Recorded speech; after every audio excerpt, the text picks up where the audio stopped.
زیادہ اطاعت، سب سے زیادہ جنت کی جو ہے وہ طلب، ہر چیز میں اللہ تعالیٰ نے آپ کو ہر چیز کا جو ملکہ عطا فرمایا تھا، آپ ہر چیز میں بے مثل و بے مثال ہیں۔ آپ نے وہ بات بھی سنی ہوئی ہے کہ جب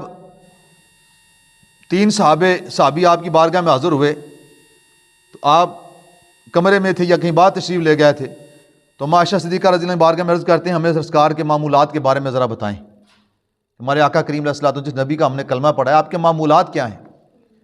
آپ کی زندگی کے شب و روز، دن تو ہمارے سامنے گزرتا ہے، رات آپ کیا کرتے ہیں؟ کیونکہ گھریلو زندگی ہمیں نہیں پتہ، وہ آپ بہتر سمجھتی ہیں،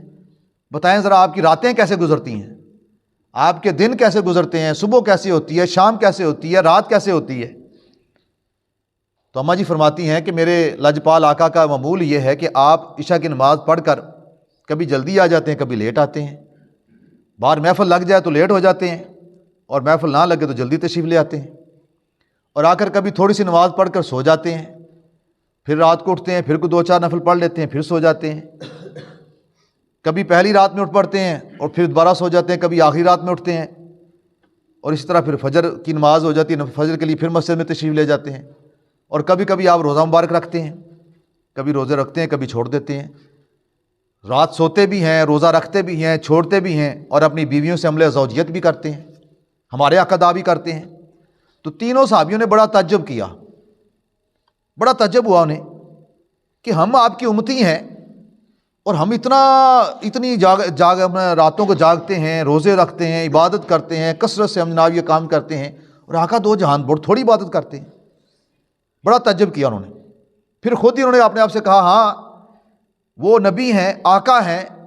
ان کی ہماری کیا جوڑ ہے ان کے ساتھ ہمارا؟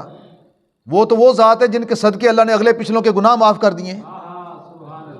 وہ تو وہ ذات ہے جن کے صدقے بہت سارے لاکھوں کروڑ انسانوں نے جو ہے جنت میں چلے جانا ہے۔ آپ تو مکلف ہی نہیں ہے کسی چیز کے، آپ جتنی بھی کریں اللہ کی بارگاہ میں قبول ہی قبول ہے۔ لہٰذا ایک نے کہا میں قسم کھاتا ہوں کہ آج کے بعد میں نے رات سونا بند کر دینا، اپنے اوپر سونا حرام کر دینا، ساری رات جا کے اللہ کی عبادت کرنی ہے۔ دوسرے نے کہا میں نے بھی آج کے بعد قسم کھا لی ہے کہ ساری زندگی میں نے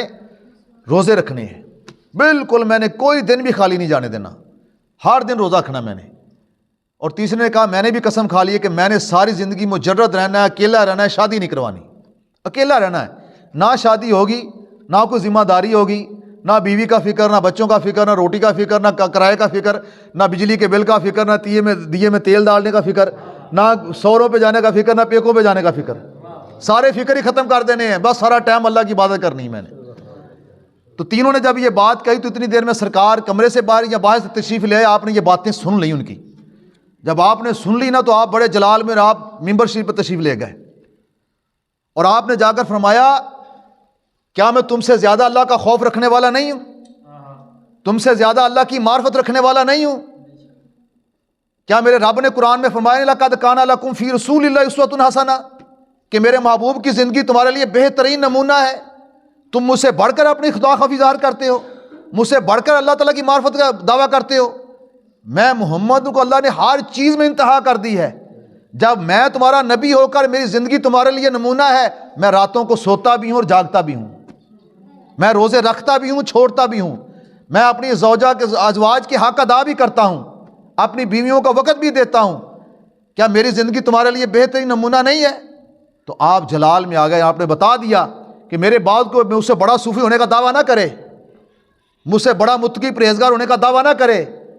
قیامت تک کے لیے ساری دنیا میں جمع ہو جائے تو نبی کے ایک سانس کے برابر نہیں ہو سکتی۔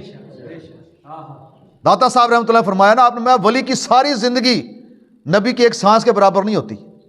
نبی جو ایک سانس لیتا ہے نا اس کے برابر ولی کی ساری زندگی